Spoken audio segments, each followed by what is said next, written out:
136, petek je in to so vesti na vesti. Po mnenju SDS-a je v državnem zboru prišlo do industrijske špionaže.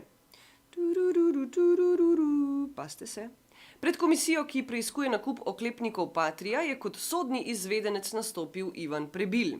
Ker je Prebil član upravnega odbora Viator Vektorja, je temu nasprotoval podpredsednik komisije Robert Hrovat iz SDS-a. Gre za gospoda Prebila, ki je pravzaprav član upravnega odbora konkurence tistega podjetja, ki je bilo izbrano. In predstavljajte si, da je on imel pogled v vse številke. Ta beseda, ko sem rekel, da gre celo za sum vohunstva, ni prestroga. Ni. Po mojem mnenju ne. Ta zadeva ni legalna. In kaj je o tem povedal Prebil? Gospod ne razume tehnike, da je to zelo nekorektno. Predsednik komisije Milan M. Cvikl iz SD-ja je z delom komisije nadaljeval, kljub temu, da je Hrovat sejo zapustil. Jaz razumem, da vas moti, da imamo že 4 izvedenska mnenja, ki dokazujejo, dokažite obratno, gospod podpredsednik, vi ne želite razprave o tem, ki dokazujejo, da je posel netransparenten, da je negospodaren, ter da obstaja neposredna in posredna povezava med ljudmi, ki so ta posel delali v obdobju 2004-2008 in ki so se igrali z mednarodnimi aferami in z učinki na mednarodno podobo Slovenije v trgovini z orožjem 1991-1993. Ni treba odgovarjati. Jaz sem vam povedal, da seveda razumem vaš proceduralni zadržek, vendar je sedaj ima besedo gospod Prebil. Prosim, izvolite. Mnenje kot izvedenc. Minister za javno upravo Gregor Virant je v odzivu na napoved Slovenskega sodniškega društva, da bodo sodniki Prmejduš v torek ob 13. uri izvedli opozorilni protest, zatrdil, da pač ne bo več popuščal. Nekoliko več popustljivosti pa je napovedal pri pogajanjih s sindikatom zdravnikov Fides. Vlada je danes obljubila, da bo v torek kot znak dobre volje predstavila svoj približevalni predlog Fidesovemu predlogu, računamo pa tudi kontra z njihove strani na približevalni predlog. Predsednik odbora za finance pri LDS Draško Veselinovič je vlado pozval naj, tako kot je to napovedal finančni minister, čim prej izvede rebalans proračuna. 6,9% je res že kar visoka inflacija. Jaz o tem ne bi kaj več govoril, ker je bilo o tem povedanega že preveč, kar se tiče same inflacije. Dejstvo pa je, da je nujen ukrep, torej rebalans proračuna, če že originalni proračun ni bil dovolj proticiklično zastavljen. V slovenski prestolnici v Ljubljani seveda poteka konferenca Tretji alternativni ECOFIN, na kateri ekonomisti, družboslovci, predstavniki sindikatov in civilne družbe razpravljajo o alternativah evropski ekonomski politiki. Mencingerjev Jože je takole pojasnil, zakaj gre na konferenci, ki poteka ob srečanju evropskih finančnih ministrov na Brdu. Tem verjamejo v tako imenovane samoumevnosti, te samoumevnosti je pa izravnan proračun, skrb za cene in več ali manj odprava ali pa zmanjšanje socialnih razlik, kar naj bi Evropi omogočil neko utopijo, da lahko konkurira z takšnimi družbami, kot je Kitajska. No, ker tega ne more, je seveda v Evropi treba gospodarsko politiko spremeniti. In sicer v tem smislu, da se mogoče govori tudi o ciljih ekonomske politike Evropske unije. In najbrž cilj ekonomske politike Evropske unije bi bilo obnova tistega, kar smo včasih poznali pod pojem socialno-tržno gospodarstvo. Ljubljanski župan Zoran Janković in predsednik uprave Elektra Ljubljana Mirko Marinčič sta položila temeljni kamen za novo razdelilno transformatorsko postajo. Najprej položila v eni plasti na že obstoječo podlago. Jaz se še sklonem protesti kritik. Videli? Na njej piše RTP Litostroj, temeljni kamen položila župan Zoran Janković in predsednik uprave magister Mirko Marinčič. Skoraj pisan današnji datum, 3. april 2008. Stroj tudi položen. Vse čestitke.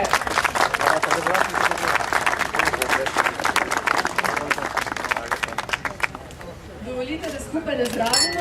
O vrhu NATO v Bukarešti, Komentar dneva, Jurij Gustinčič. Vladajoče koalicije, še zlasti takšne, ki jih vodijo Američani, končajo vsako svoje zasedanje z videzom uspeha. To pot je potreba po uspehu bila tudi osebno pobarvana.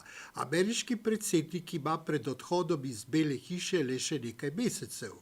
S kakšno pridobitvijo naj bi se postavljal, ko zaradi odpora evropskih sil, naj si bodo še tako naklonjene Ameriki, ni spravil naprej pristanek na sprejetje Ukrajine in Gruzije, čeprav bi mu vsaj v primeru Ukrajine lahko svetovali naj počaka, kajti Ukrajina je razklana. In potem tista vroča ameriška želja, da evropske sile sodelujejo v Afganistanu tudi tam, kjer padajo glave, na jugu. Francozi bodo poslali nekaj vojakov več, toda na vzhod, ne na jug, kjer je resnično vroče.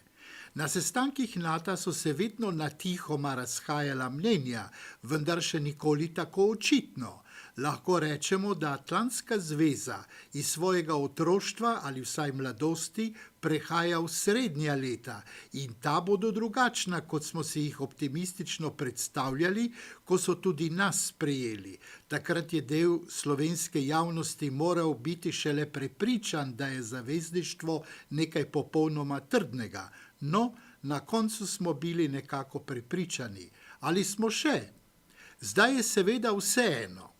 NATO je naša usoda, vendar se pred nami oblikuje drugačni NATO, kot smo pričakovali. To je zrela organizacija, v kateri je začela Evropa kazati znamenja sporov in kjer bodo pred odločnimi koraki velike debate. In še to se lahko zgodi, da bodo načrti pogosto morali biti popravljeni ali skrčeni, da bi Evropa njeni največji deli soglašala z Washingtonom. Pa še ne vemo v tem trenutku, kaj bo vse rekel Putin. Tudi mnenje tega zunanjega nasprotnika postaja v zvezi vedno pomembnejše. Slovenija, Slovenija, Slovenija. Kultura. Študentje AGRFT-ja, Akademije za gledališče, radio, film in televizijo, so izdali knjigo Pazi, drama. Predstavila sta jo profesor dramaturgije na AGRFT Blaž Lukan in urednica Ana Perne.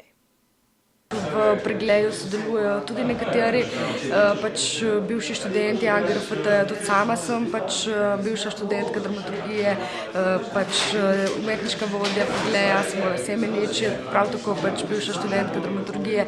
Tako da jaz upam, da smo jih pritegnili, da bojo še sodelovali. Zdaj o nadaljnjem sodelovanju se nadejam, da bo še prišlo do česa podobnega, oziroma predvsem upam, da se bo recimo ta zbirka, ki jo odprla pričujoča knjiga na pobudo Akademije, da se bo vzpostavila in da bo bila zelo močno prisotna v tem prostoru. Na Ljubljanskem gradu smo si ogledali glasbeno-gledališki projekt senzorialnega gledališča Senzorium, mesto vzdihljajev. V predstavi Barbare Pije Jenič nastopajo mnoga znana slovenska imena, med drugimi tudi Tomi Meglič, Siddharta in Gregor Skočir, Bigfoot Mama.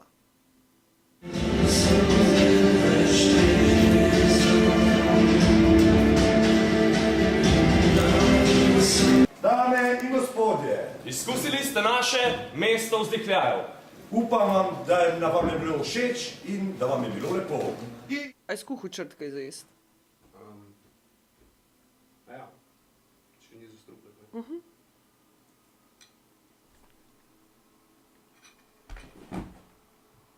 So me mislili nategniti. Kot vidite, vreme konkurenci ne bo naklonjeno. Iz ljubljanskega studia 136, to so bile še ene vesti na vesti. Ostanite še naprej z nami. A štimiki?